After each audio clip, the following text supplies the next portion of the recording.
বিভিন্ন প্রিন্ট এবং ইলেকট্রনিক মিডিয়ার সাংবাদিক বন্ধুগণ এবং মঞ্চের সামনে উপবিষ্ট রেমিটেন্স যোদ্ধা, জুলাই যোদ্ধা এবং বিদেশ গমনিচ্ছ ব্যক্তিবৃন্দ, শ্রেণীর ছাত্রছাত্রীবৃন্দ এবং আমন্ত্রিত অতিথিবৃন্দ, আসসালামু আলাইকুম।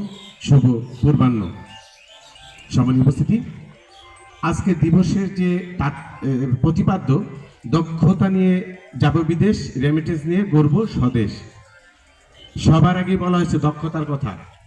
আমরা যেন অদক্ষ শ্রমিক হিসেবে বিদেশ না যাই। অদক্ষ শ্রমিক হিসেবে যদি বিদেশ যাই তাহলে আমাদের বড় চ্যালেঞ্জ কি? প্রথমত, আমার কাজের কোনো অভিজ্ঞতা নাই, কোনো সার্টিফিকেট নাই। আমি যে কাজটি করব এবং একজন দক্ষ শ্রমিক যে কাজটি করব প্রায় সেম, কিন্তু আমি বেতন পাবো তার অর্ধেক। আর সবচেয়ে বড় কথা, আমার নির্ধারিত কোনো কর্মসংস্থান। আপনি যে দেশে যাবেন সেই দেশে কিন্তু আসলে সেই দেশে আপনি আমার দেশের অ্যাম্বাসেডর, মানে বাংলাদেশকে রিপ্রেজেন্ট করবেন, প্রতিনিধিত্ব করবেন।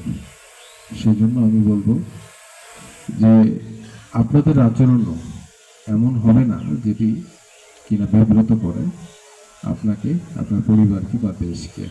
সেজন্য আমাদের আচরণও সংযত হতে হবে, এটি একটি বিষয়। তো আমার মনে হয়, কারণ এমন কোনো বিষয়, আমরা ভাগ্যবান যে বিভাগীয় শহরের বাইরে একমাত্র কিশোরগঞ্জ যেখানে হাইব্রিড ল্যাঙ্গুয়েজ, জাপানি ল্যাঙ্গুয়েজ আমরা পেয়েছি। তাদের যে আমরা যোদ্ধা বলি, ওনারা এখন প্রকৃত যোদ্ধার মর্যাদা পাচ্ছে। জেলার প্রধান কর্ণধারা এখানে উপস্থিত হয়েছেন আপনাদের কথা শোনার জন্য, আপনাদের সময় দেওয়ার জন্য।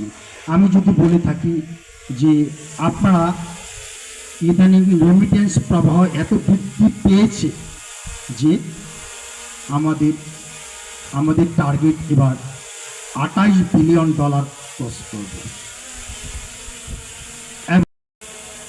আমরা একই কাজ করে যেখানে আমরা যা বেতন পেতাম, অন্য দেশ ইন্ডিয়ান, ফিলিপিনি তারা কিন্তু দ্বিগুণ তিনগুণ পেত। এই জিনিসটুকু মাথায় রেখে আমাদেরকে দক্ষতা বাধ্যতামূলক করা হয়েছে। আমি আজকের অতিথি বৃন্দদের আমি দৃষ্টি আকর্ষণ করে বলি, স্যার, আমরা এই কিশোরগঞ্জ টিটিসি এবং আমাদের প্রবাসী কল্যাণ ও বৈদেশিক কর্মসংস্থান মন্ত্রণালয়ের যে এখানে 4টি আমাদের উইং আছে, কারিগরি প্রশিক্ষণ কেন্দ্র, প্রশিক্ষণ কেন্দ্র, মাত্র আমাদের সেখানে ক্যাপাসিটি ছিল এট এ টাইম 160 জন। আজকে সেটা স্যার 575 জন এট এ টাইম, এবং একটি লোকের একটি পয়সা দিতে হয় না। এটাকে আমি জিরো টলারেন্স ঘোষণা করেছি। স্যার, আপনি জেনে খুশি হবেন, আমাদের এখান থেকে প্রতি সপ্তাহে 800 লোক শুধুমাত্র পিডিও কোর্স নিয়ে বাইরে কিশোরগঞ্জ টিটিসিতে আমাদের কোরিয়ান